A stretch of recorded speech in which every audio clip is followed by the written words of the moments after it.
UDF-ഉം LDF-ഉം ജമാഅത്തെ ഇസ്ലാമി ഉൾപ്പെടെയുള്ള വർഗീയ സംഘടനകളെ കൂട്ടുപിടിക്കുമ്പോൾ BJP മുന്നോട്ട് വയ്ക്കുന്നത് വികസന രാഷ്ട്രീയമാണെന്ന് കോഴിക്കോട് നോർത്ത് മണ്ഡലം BJP സ്ഥാനാർത്ഥി നവ്യ ഹരിദാസ്. കഴിഞ്ഞ കുറേ വർഷങ്ങളായി LDF-ഉം UDF-ഉം ചേർന്ന് ജനങ്ങളെ കബളിപ്പിക്കുകയാണ്. കോഴിക്കോട് നോർത്ത് BJP-യെ സംബന്ധിച്ച് എ ക്ലാസ് മണ്ഡലമാണെന്നും നവ്യ ഹരിദാസ് 24-നോട് പറഞ്ഞു. നിയമസഭാ തെരഞ്ഞെടുപ്പിൽ കോഴിക്കോട് നോർത്തിൽ ഇത്തവണ BJP മത്സരത്തിനിറങ്ങുന്നത് നവ്യ ഹരിദാസിനെയാണ്. മഹിളാ മോർച്ച സംസ്ഥാന അധ്യക്ഷ, കോഴിക്കോട് കോർപ്പറേഷനിൽ തുടർച്ചയായി 3 തവണ കൌൺസിലർ, ലോക്സഭാ തെരഞ്ഞെടുപ്പിൽ വയനാട് മത്സരിച്ചു. ഇപ്പൊ മറ്റൊരു ഉത്തരവാദിത്തം കൂടെ പാർട്ടി ഏൽപ്പിച്ചിരിക്കുകയാണ്. എന്ത് തോന്നുന്നു?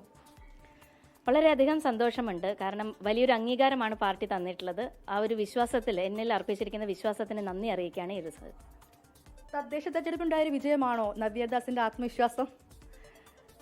ഇവിടെ നോർത്ത് മണ്ഡലത്തിന്റെ എടുത്ത് നോക്കുന്ന സമയത്ത് എനിക്ക് മാത്രം ഉണ്ടായിട്ടുള്ള വിജയമല്ല, BJPക്ക് മൊത്തത്തിൽ ഉണ്ടായിട്ടുള്ള വിജയം.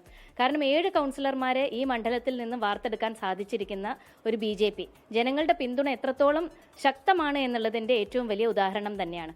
മുൻപ് 0-ൽ നിന്നും തുടങ്ങിയിട്ടുള്ളതാണ് BJPയുടെ ജൈത്രയാത്ര. തൊട്ടടുത്ത ഇലക്ഷനിൽ 7 പിന്നീട് വീണ്ടും 7-ൽ നിലനിർന്നപ്പോൾ വീണ്ടും ഈ കഴിഞ്ഞ തിരഞ്ഞെടുപ്പിൽ അത് 13 അതായത് ഇരട്ടിയോളം ഉയർത്താൻ BJPക്ക് സാധിച്ചിട്ടുണ്ട്.